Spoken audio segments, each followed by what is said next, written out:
दोस्तों नमस्कार, मैं आशीष मिश्रा अपने YouTube चैनल फाइनेंस ज्ञान गुरु में आपका स्वागत करता हूं। दोस्तों, पिछले वीडियोज की तरह मैं इस बार भी आपको कुछ नया बताने वाला हूं, जो आपके लिए काफ़ी उपयोगी सिद्ध होने वाला है। आज के इस टॉपिक में मैं आपको बताने वाला हूं कि ई श्रम कार्ड क्या होता है, कौन कौन इसे बनवा सकता है, कौन कौन से इसको बनाने में डॉक्यूमेंट्स की ज़रूरत होगी, कितनी उम्र की ज़रूरत होगी, क्या क्या इससे लाभ होंगे, इन सारी चीज़ों के बारे में मैं आज आपसे डिस्कशन करूंगा। तो सबसे पहला प्रश्न ये उठता है कि ई श्रम कार्ड क्या होता है।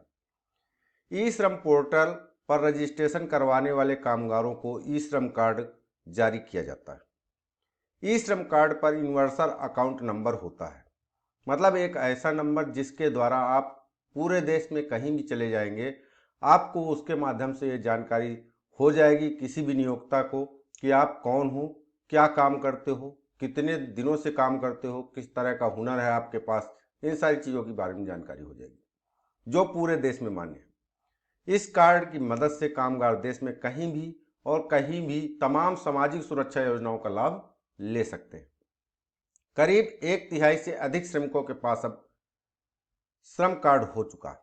देश में करीब 38 करोड़ असंगठित श्रमिकों का ई श्रम पोर्टल पर रजिस्ट्रेशन होना है। ऐसे श्रमिकों को PBSVI के तहत 2 लाख का दुर्घटना बीमा कवर मिलेगा।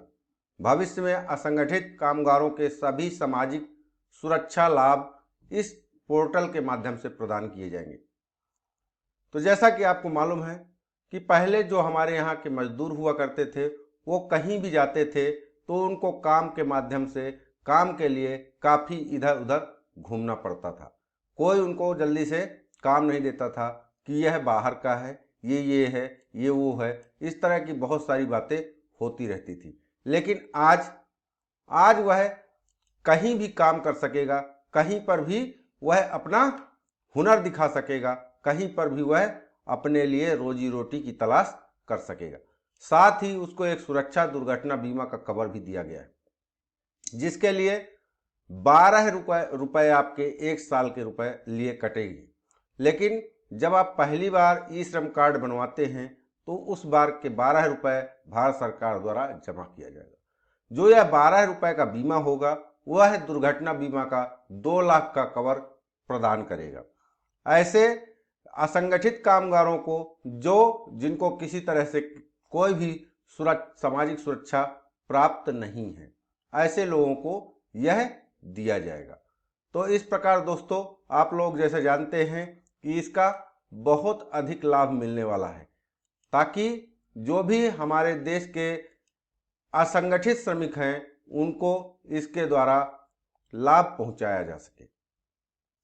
ई श्रम कार्ड केवल असंगठित क्षेत्र के कामगारों के लिए है। पहली शर्त यह है कि केवल असंगठित क्षेत्र के कर्मचारियों के लिए है, जैसे कि ठेला रेहड़ी पर काम करने वाले या छोटे किसान मजदूर या मजदूरी खेतों में मजदूरी करने वाले, जूता चप्पल बनाने वाले, किसी होटल में काम करने वाले, किसी तरह के ऐसे लोग जिनका कोई संगठन नहीं है, ऐसे लोगों का यह कामगारों के लिए ई श्रम कार्ड बनाया गया है।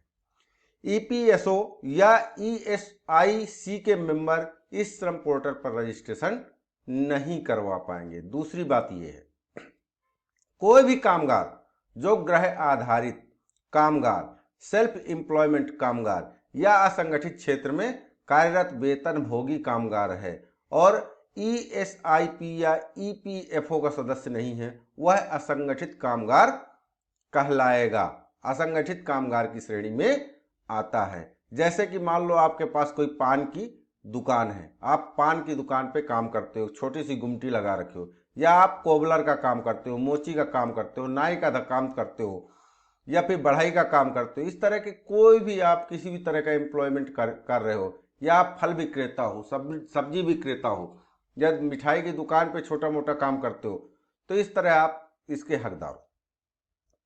चौथा जो है, असंगठित क्षेत्र में ऐसे प्रतिष्ठान इकाइयां शामिल हैं जो वस्तुओं सेवाओं के उत्पादन बिक्री में लगी हुई हैं और 10 से कम कामगारों को नियोजित करती हैं। मतलब जहां पे 10 लोगों से कम काम कर रहे हैं, मान लो आप सिलाई का काम करते हो और किसी ऐसी दुकान पे काम करते हो जहाँ पे 10 लोगों से कम है, तो वहाँ पर भी आप इसका लाभ ले सकोगे। ई श्रम पोर्टल पर रजिस्ट्रेशन करवाने के लिए आय का कोई मापदंड नहीं है, लेकिन कामगारों को आयकर दाता नहीं होना चाहिए। मतलब साफ है कि अगर आप आयकर की श्रेणी में आते हैं तो आप इसका लाभ नहीं ले पाएंगे।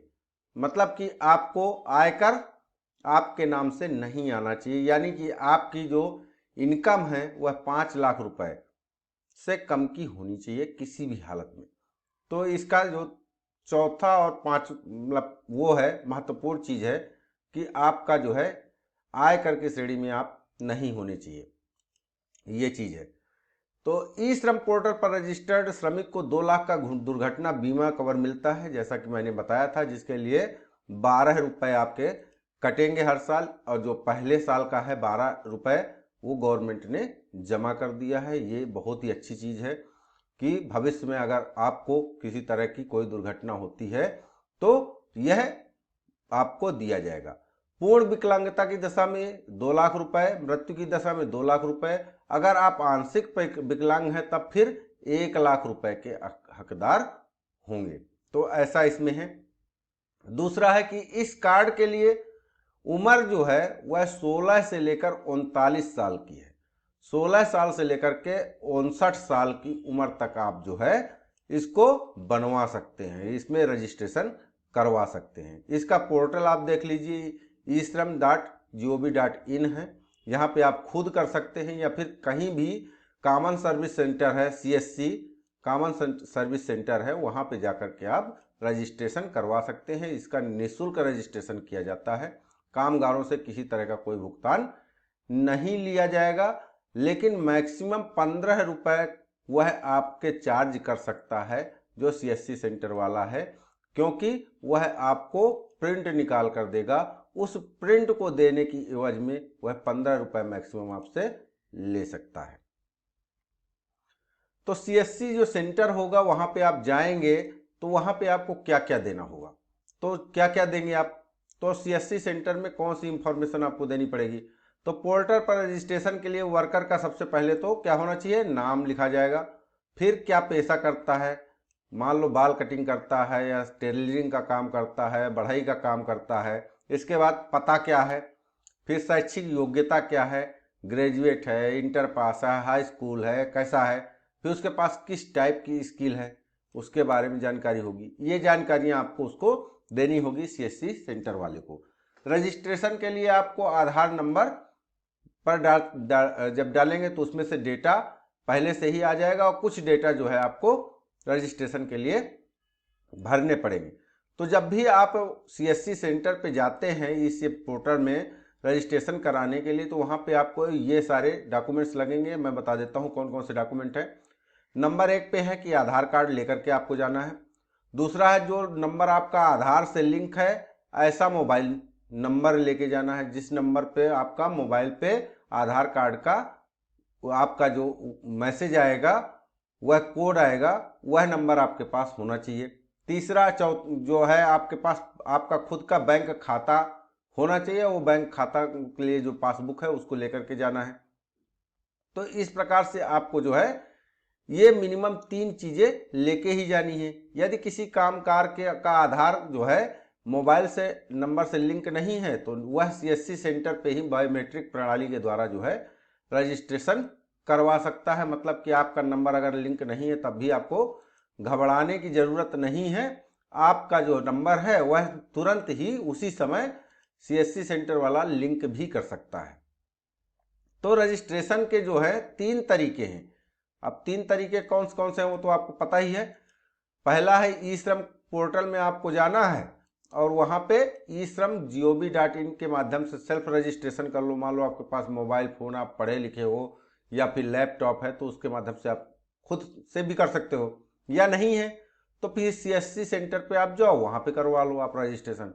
अगर वहाँ भी नहीं जा सकते हो फिर क्या है कि जिला या उप जिला में राज्य सरकार के क्षेत्रीय कार्यालय हैं, वहाँ पे जा करके भी आप रजिस्ट्रेशन करवा सकते हो। तो ये 3 माध्यम जहाँ पे आप रजिस्ट्रेशन करवा सकते हो। अब मैं इसमें क्या क्या बेनिफिट है, क्या क्या फायदे हैं इनकी बात करूंगा। तो रजिस्ट्रेशन से क्या क्या फायदे मिलेंगे, ई श्रम कार्ड बनवाने के क्या फायदे होंगे, तो उनके बारे में चर्चा कर लेते हैं। कि पहला है कि रजिस्ट्रेशन करवाने से आपका 2 लाख का जो दुर्घटना बीमा है वह मिलेगा। पहली बात ये हो गई। यदि कोई कर्मचारी पोर्टल पर पंजीकृत है और दुर्घटना का शिकार होता है तो मृत्यु या स्थायी विकलांगता की एवज पे उसको 2 लाख रुपए और आंशिक विकलांगता पे 1 लाख रुपए का पात्र होगा। ये भी मैं पहले भी बता चुका हूं, अभी भी है। पंजीकरण पर श्रमिकों को एक यूनिवर्सल यूनिक अकाउंट नंबर दिया जाएगा और जो विशेष रूप से प्रवासी श्रमिकों के लिए सामाजिक सुरक्षा योजनाओं में काम आएगा। मतलब आप देश में अपने कहीं पर भी जाएंगे तो इसके माध्यम से जो भी नियोक्ता होगा, जिसके पास भी आप नौकरी करेंगे, वो पहले से ही आपके बारे में पूरी जानकारी, जो ही आप यूनिवर्सल अकाउंट नंबर देंगे, सारी जानकारी उसको मिल जाएगी कि आप कितने दिनों से काम कर रहे हैं, किस चीज में एक्सपर्ट हैं। और जो भी सामाजिक दूसरी भी भारत सरकार द्वारा लाई गई योजनाएं हैं उनका लाभ समय समय पे ले सकते हो। जैसे अभी कोविड-19 के समय में 5-5 हजार रुपए डाला गया था, या फिर अन्य सरकार को कभी भी ऐसा लगता है कि भाई इन लोगों को पैसा देना चाहिए ताकि ये अपना औजार खरीद करके अपने हिसाब से जो है काम कर सकें, तो उसके सबके लिए जो है यह बहुत ही जरूरी है। तो इस तरह से आप इसके कई सारे लाभ ले सकते हैं। ई श्रम पोर्टल पर रजिस्ट्रेशन के समय असंगठित कामगार के पास आधार कार्ड, लिंक मोबाइल नंबर और खाता का विवरण होना चाहिए, जो कि मैंने इसके पहले भी आपको बताया था कि आपके पास अगर ये चीजें हैं तो आप आसानी से जो है अपना रजिस्ट्रेशन करवा पाएंगे। तो ये चीजें हैं। तो यही और आगे बात देखते हैं कि और क्या क्या लाभ हो सकते हैं। तो और कौन कौन से लाभ होंगे। तो ई श्रम कार्ड हासिल करने के बाद कामगार किसी भी देश के हिस्से में काम मिलना आसान हो जाएगा। ये बात सही है कि काम आप कहीं भी कर सकते हैं। इस कार्ड के जरिए कामगार अलग अलग सामाजिक सुरक्षा योजनाओं का भी लाभ ले सकेंगे। समय समय पर जो भी गवर्नमेंट द्वारा सामाजिक सुरक्षा योजनाएं होंगी उनका भी लाभ होगा। इस कार्ड के तहत फ्री दुर्घटना बीमा भी दिया जाएगा 2 लाख रुपए तक मृत्यु होने पे, और आंशिक विकलांग होने पे 1 लाख रुपए का बीमा मिलेगा। ये लाभ लेने के लिए आसान सी प्रक्रिया का पालन है, जिस पर मजदूर के साथ हादसा होता है उसके बाद नॉमिनी को ई श्रम पोर्टल के माध्यम से बीमा राशि दावा कर सकते हैं और बैंक से संपर्क कर सकते हैं, वहां पे उनको पैसा मिल सकता है। तो इस तरह से ये विभिन्न जो लाभ हैं वह इस तरह से इसमें से लिए जा सकते हैं। तो दोस्तों, अगर ये जानकारी, मेरे द्वारा बताई गई जानकारी अगर आपको अच्छी लगी हो तो मेरे वीडियो को अधिक से अधिक साझा करें। आपके जो भी नाते रिश्तेदार हैं या भी कोई भी जो इसके अंतर्गत आते हैं, जो ई श्रम कार्ड पाने के हकदार हैं, उनको भी बताएं, उनका ई श्रम कार्ड बनवाने में मदद करें, ताकि भविष्य में वह कई सारी सरकारी योजनाओं का लाभ ले सके। तो दोस्तों, अगर मेरा वीडियो अच्छा लगा हो तो इसको अधिक से अधिक शेयर करें और लोगों को बताएं, ताकि लोग जागरूक हों इसके प्रति और अधिक से अधिक ये लोग बनवा सके इस कार्ड को। धन्यवाद।